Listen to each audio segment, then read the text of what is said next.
So I have another channel here on YouTube, and recently I've started making reactions to ice hockey. Really loving this sport, really enjoying finding out about it. And with making those videos, I've had a lot of people from Canada asking me to make reactions about Canada. And you know what, I just thought I'd make a separate channel and just make this purely about Canada and use this channel just as a way to learn and educate myself about Canada.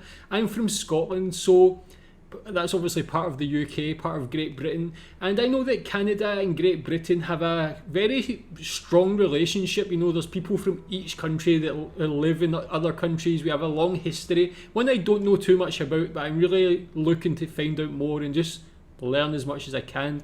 Canada's obviously a great country. It's somewhere that like a lot of people want to emigrate to and has a great quality of life. So I'm just going to throw myself into learning as much as I can about Canada as well. So recommend some other videos to watch.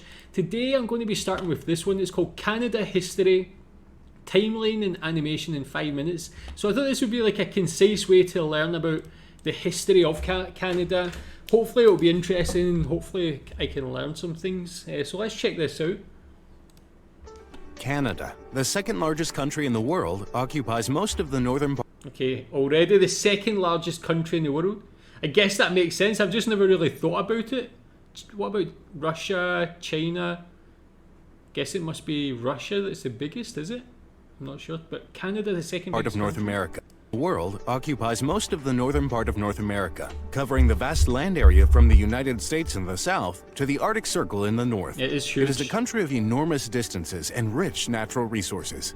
Indigenous people lived in what is now Canada for thousands of years before the first Europeans arrived. They are known as the First Nations and the Inuit people. Interesting. So that is something I'd be very interested to learn more about. I know that because growing up in the UK, we learn more about US history, so we know about the Native Americans. I never really knew too much about the sort of, as I say here, the First Nations people of Canada. They said here it's called Inuit people, so that's very interesting to know. Tell me more about that. Tell me their origins. Tell me, is there still people of this descent in Canada? How are they seen? How is the history of these people taught in Canada? And what do you know about it? I'd love to learn more about it. And yeah, if you can recommend some videos about that, that'd be quite interesting actually. The first European people to come to Canada arrived between 15,000 and 30,000 years ago across So a long land ago? bridge that joined Asia and North America. Around 1000 AD, the Viking explorer Leif Erikson reached Newfoundland, Canada. He tried to establish a settlement, but it didn't last. In the early That's interesting. So the Vikings were pretty much the first people to actually try and settle on that land. Things could have been a lot different if that was the case, but why did they not settle? Did they not have the means? Did they not have the desire? What was the reason for them not actually settling there? But interesting to know that they actually could have been the land. They could have been the people that take that land, and could have been like Sweden or Denmark or something like that in 16th Canada now. century, Europeans started exploring Canada's eastern coast, beginning with John Cabot from England. Between 1534 and 1542, Jacques Cartier made 3 voyages across the Atlantic, claiming the land for King Francis I of France. Cartier had 2 captured guides speak the Iroquoian word Kanata, meaning village. By the 1550s, the name of Canada began appearing on maps. Parts of Interesting. Canada That's were cool. settled by France and parts by Great Britain. In 1605, Yeah, that's something I do know about. I know that Great Britain and France kind of colonised Canada, if that's how to say it. But obviously at the moment, Canada. That's one thing I'm intrigued about Canada, is because Canada is a very unique country in that there is still cities, full cities that are French speaking in Canada, as well as like a lot being English speaking. I don't know too many other countries where those languages are so strict in having such a huge amount of people speaking separate languages. Obviously countries like India have a lot of different dialects and languages within this, but two commonly spoken languages like French and English in one country but being separated is quite interesting to me, and that obviously goes back to these days of colonial times and stuff. But tell me how that affects the current life in Canada. Do the French Canadians have a different view of Canada compared to the English speaking Canadians? Britain. In 1605, Port Royal was built in Acadia by the French, led by Samuel de Champlain, and 3 years later, he started settling Quebec. The French and Aboriginal people collaborated in the vast fur trade economy, driven by the demand for beaver pelts in Europe. Outstanding leaders like Jean Talon, Bishop Laval, and Count Frontenac built a French empire in North America that reached from Hudson Bay to the Gulf of Mexico. Oh, I mean, you can really see how far that actually covered, like a huge piece of land. That must be obviously before, like the modern USA and Canada were split there. So it's like huge amount of land there that was taken up. I guess this is the French side here with those French names. This must have been the English side. Bay to the Gulf of Mexico. In the 1700s, France and Great Britain battled for control of North America. In 1759, the British defeated the French in the Battle of the Plains of Abraham at Quebec City. And just what I've got to say as well is, like, obviously being from the UK, it's interesting to see that there's still this sort of rivalry between Britain and France these days, whether it comes to sports or just general people in their viewpoints of the other country. You know, I have a lot of English friends and they still have like this weird mentality about French people. I mean, it's probably similar. People from Scotland have this similar competitive and love-hate relationship with English people as well.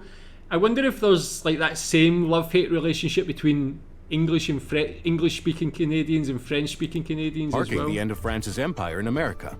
The commanders of both armies, Brigadier James Wolfe and the Marquis de Montcalm, were killed leading their troops in battle. Following the war, Great Britain renamed the colony the Province of Quebec.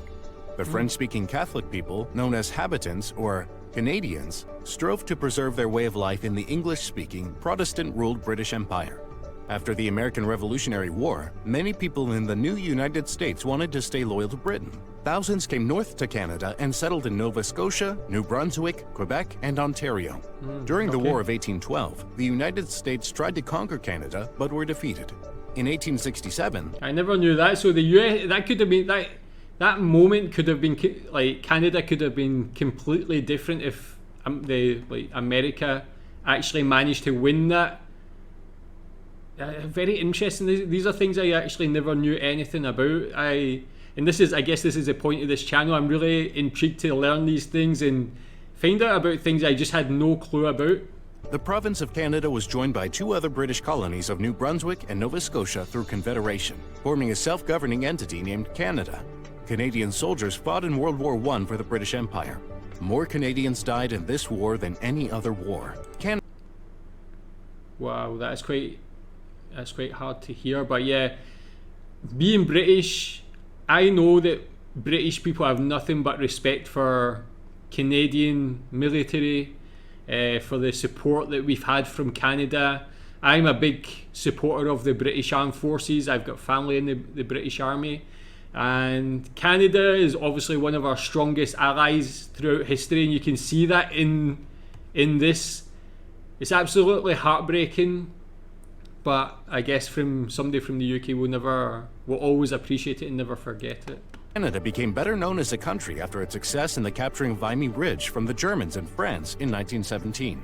Women were given the right to vote by the end of the war, partly because of the help they gave making weapons while the men fought in Europe. Wow. In 1931, Canada became fully independent. Then the Government of Canada made all decisions about Canada. The British Parliament passed the Statute of Westminster in 1931, which acknowledged Canada as a co-equal with the United Kingdom and the other Commonwealth realms. It was a crucial step in the development of Canada as a separate state, in that it provided for nearly complete legislative autonomy from the Parliament of the United Kingdom. The Canadian economy boomed during World War II as its industries manufactured military material for Canada, Britain, China, and the Soviet Union. Despite another conscription crisis in Quebec in 1944, Canada finished the war with a large army and strong economy. In the 1960s, So yeah, you can already see some huge growth throughout the 1900s. Getting to the point, obviously Canada is one of the most prosperous countries in the world at the moment. You can see obviously there's like absolutely huge growth throughout this time.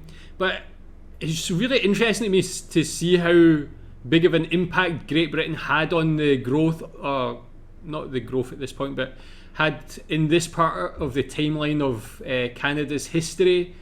It gives me a stronger connection to Canada as a country. Like, I'm really proud of like our joint relationship in history, and our like this, yeah, how we've worked together throughout history.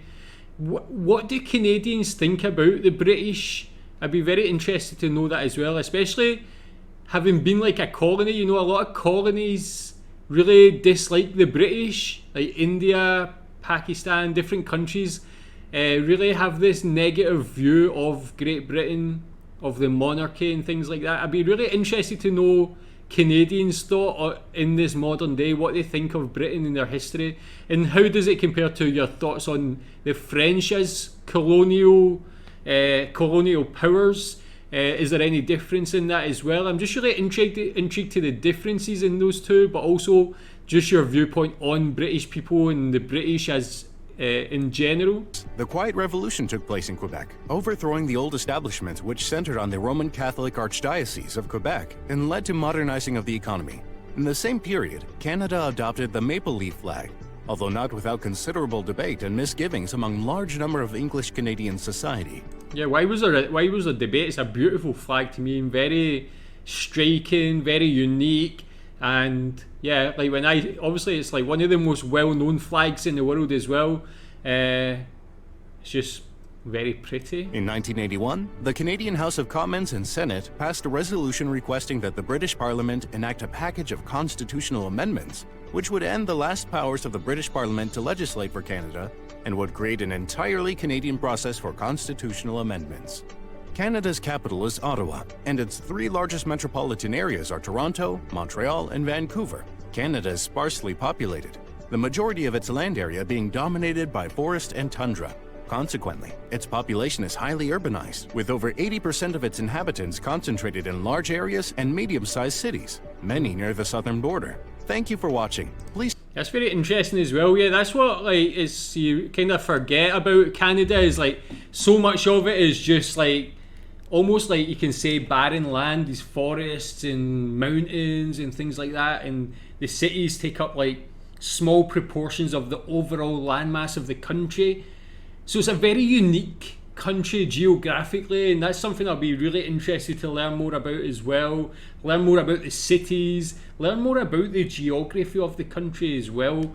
But that is such a great little run through of the history of Canada. It's like a country with a very rich history, actually very quick growth throughout the 1900s. It really grew so quickly, and there's certain points throughout the history that could have been so different. Like for instance, if France had beaten Great Britain, how would things have been different? If the Americans had invaded like Canada and won that war or had beaten the British, how would things have been different then as well? So all these like sliding doors moments, that things could have been so different, but they're not, and Canada is the great country it is today. So love that great video, and I'm really can't wait to find out more. Tell me what you think about this video. Tell me more about the history of Canada. Tell me some interesting facts.